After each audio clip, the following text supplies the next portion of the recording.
Thanks for having me. And I guess my name's Rob. I come from a bit of a different background. I come more from the neurotech side of these workshops. And I've ended up in this intelligent cooperation because it's where we've needed, the next step that we've needed to go to. And so I've got a lot to learn here. I'm here from AE Studio. We're a data science and blockchain and neurotech company studio, and my background is in a lot of open science, open data formats for neuro, and open source software for neuroscience. And so I'd like to sort of present how I arrived in the intelligent cooperation space and why security and cryptography and AI is going to be important for us, and what we're building now and what we'd like to build in the future, and to get some feedback from all of you about what tools we should be using and what technologies are appropriate for what we need in the future. And so just to get everyone up to the same sort of baseline on context, so I'll give a brief introduction to brain-computer interfaces. So in 2021, the world record for thought-to-text, as in just decoding your neurons to text on a screen, was approximately 90 characters per minute. The speed that most people type on their phone is about 113 characters per minute, so that's quite impressive. But in 2023, that record was smashed to about 62 words per minute. And for context, that's obviously about 1 word per second, and typical speech is about 160 words per minute. And that's, I think, that's the sort of rate of improvement, and I think that these technologies are already being commercialized. We work with companies in this space, and it's only going to accelerate further, this progress. So there's new hardware technologies that are coming into play. There's new, more and more data is being produced, which allows for better and better machine learning. And so the rate of improvement here is going to grow, I believe, exponentially. And how do these systems work? So this little picture here, I can point. So you have these little arrays implanted in the brain. They measure signals from neurons in the area, which are sent at the moment via cable to a computer, which decodes those into language or a cursor control on a screen or motor control of an arm. So this is sort of invasive brain-computer interfaces. There's also non-invasive or minimally invasive technology as well, which has less fidelity in the type of signal that's extracted, but it's also improving at like a rapid pace, and there's new technologies coming out.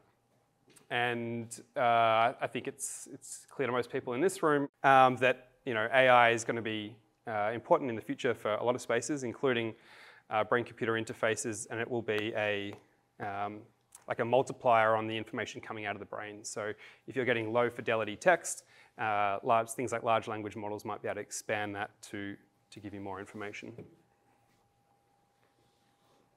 And so as these systems are becoming real and improvements are growing rapidly, there's some technical challenges that we sort of want to start working on now.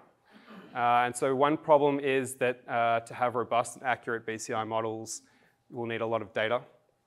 But neurodata, should remain private and protected. And so how do you balance these two competing priorities?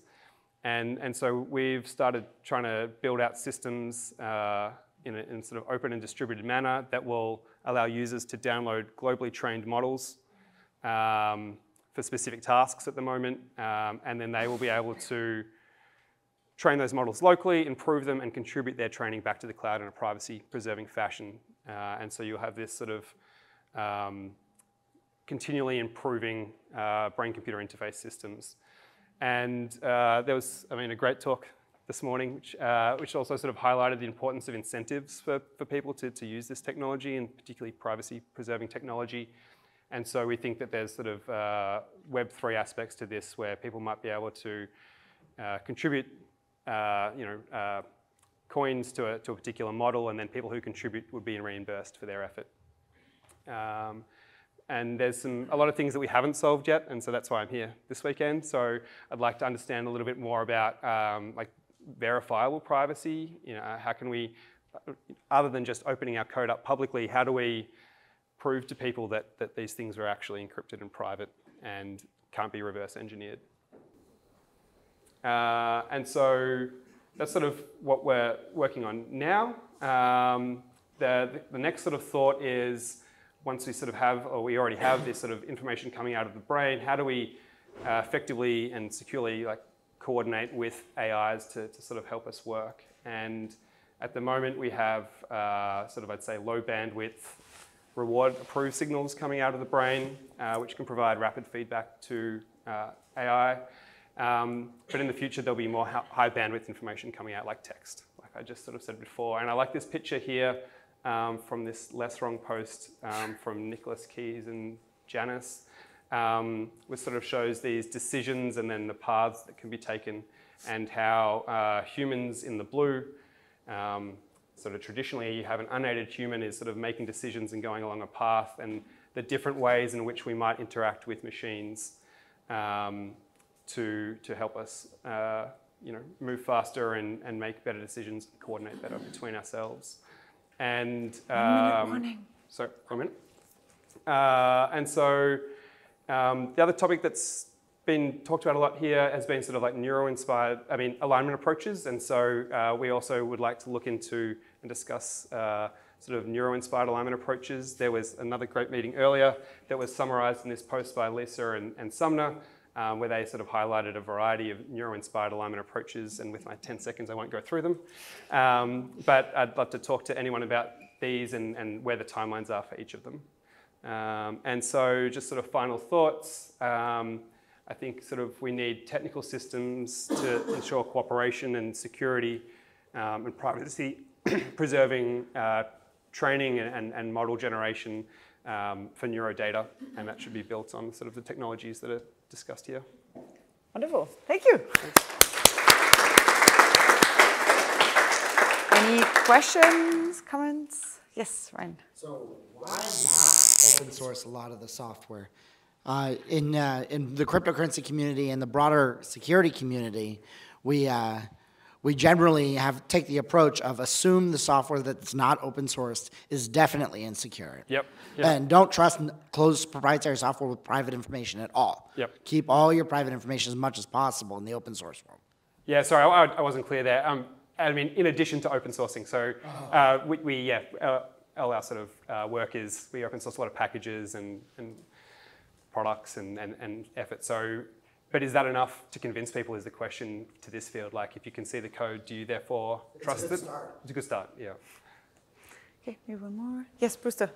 I think you're mostly talking about reading the brain, right? Brain to computer interface. How's the other way around going?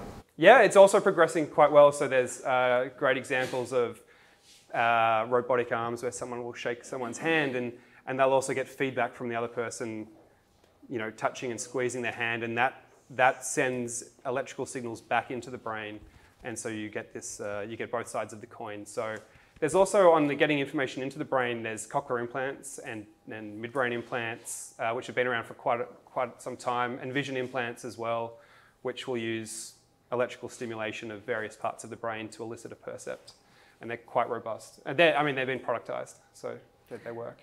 So what challenge do you want people to solve? I would like to have a map of the current cryptography and security space as it is now, but also how people think it's going to look in the future, along with timelines, so I know what to start building now for what's coming in 5 to 10 years. Okay, I'll make it in brackets for BCIs. Your views on sensory substitution devices. Yeah. That whole space, because this is not only a presentation, you kind of stay with the human body as it is, and our 17 senses, but not the rest. Yep. uber exciting is what I have to think about it. And so yeah, the only super exciting, so yeah, only 7 minutes, but I think that's like, you know, expanding humans beyond our current percepts, as well as making the existing ones like much more accurate, and it is something that I think people should work on. Okay, thank you so much. Really appreciate it.